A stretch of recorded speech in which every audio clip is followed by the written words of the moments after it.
No Straight Roads is due for release sometime this summer on PC via the Epic Games Store, PS4, Xbox One and Switch. An Epic Games Store preview key was provided for the purposes of this preview. We fight for the little guys!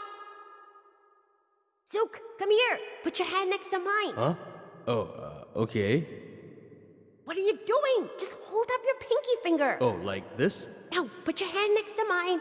No, the other side. Oh, okay. A bit more to the right. No, my right. But I was moving to your right. No, you just... never mind. Move left. Like this? More. Left. Yahoo! For the little guys.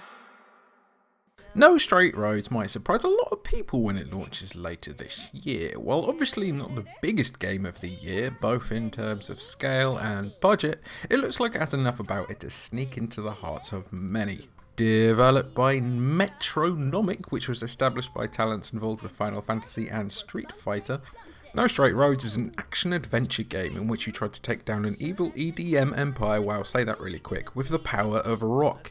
EDM here is used as more of a catch-all term, kind of in the same way that people lump all pop music together. If it has some bleeps and one or two dashings of whoops, Mayday and Zook are going to bring it down with wicked riffs.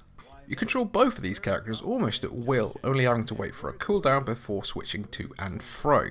I played solo, but there's also the option for co-op in No Straight Roads, and I'd love to see how that works. Mayday handles the guitar and is far more brash and outspoken than Zook on drums, who's a bus away from being Otto in The Simpsons.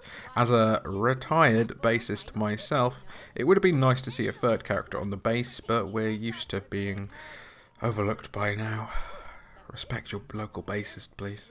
Zook and Mayday have an interesting dynamic by themselves, though, and they are also effortlessly charming. Their mission to take back Vinyl City and return rock to its former glory will be relatable to anyone who looks at the charts these days and has no idea what's going on.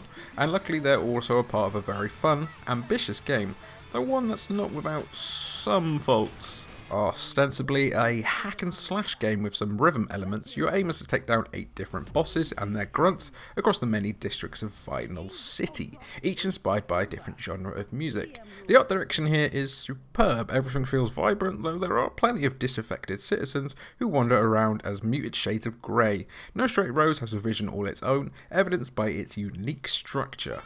It's much more than just a straight boss rush. In between battles you can wander around a small but slowly expanding hub world, talk to your fans and discover collectibles. You can even use these collectibles to power up things like lights, which will give you more fans that can in turn to be used for upgrades. Even upgrading feels different to most, with your skill tree being related to an underground gig.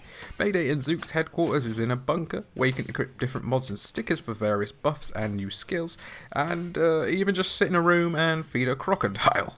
Boss battles are the main meat of No Straight Roads though. Multi-stage encounters that are cinematic in scope and just an absolute trip, with the stages transforming the deeper into the battle you go. I encountered 2 bosses during my time with the preview build, one who looked like a Daft Punk groupie that's also obsessed with space, and another entirely digital manufactured waifu who's a sly but not really that sly dig at the artificial nature of some modern acts.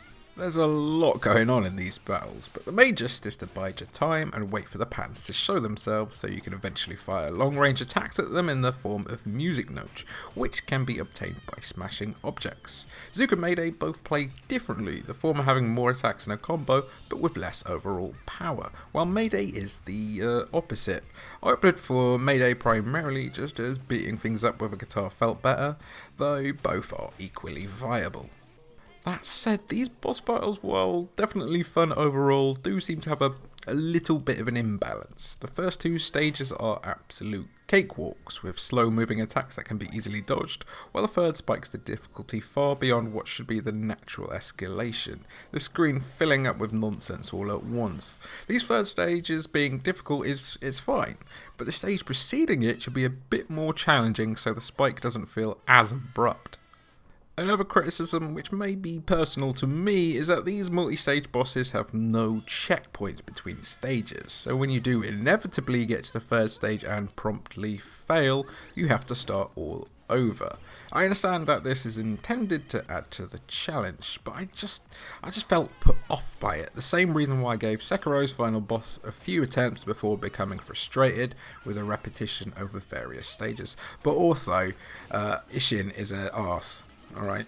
This isn't me going, game too hard, I can't believe you've done this. It's me going, game should respect my time a bit more. Especially with there being cutscenes and little sequences you have to skip each attempt. Despite these small frustrations, I really did enjoy my time with No Straight Roads, it offering a nice slice of rock and roll action with just the right amount of attitude, packed with fantastic music, a lovely art style, and a surprising amount of depth. It could go on to become one of the year's sleeper hits. So there you have it then, just some brief impressions on No Straight Roads? Well, that would have been nice. No Straight Roads from an hour and a half I had with the game. I'm not sure of the release date, I think it might have been delayed slightly, but it's penciled in for like a tentative summer 2020 window. Are you interested in the game? Did I help you find out more about it? Be sure to let me know down in the comments box, wherever that is these days, and thank you for watching.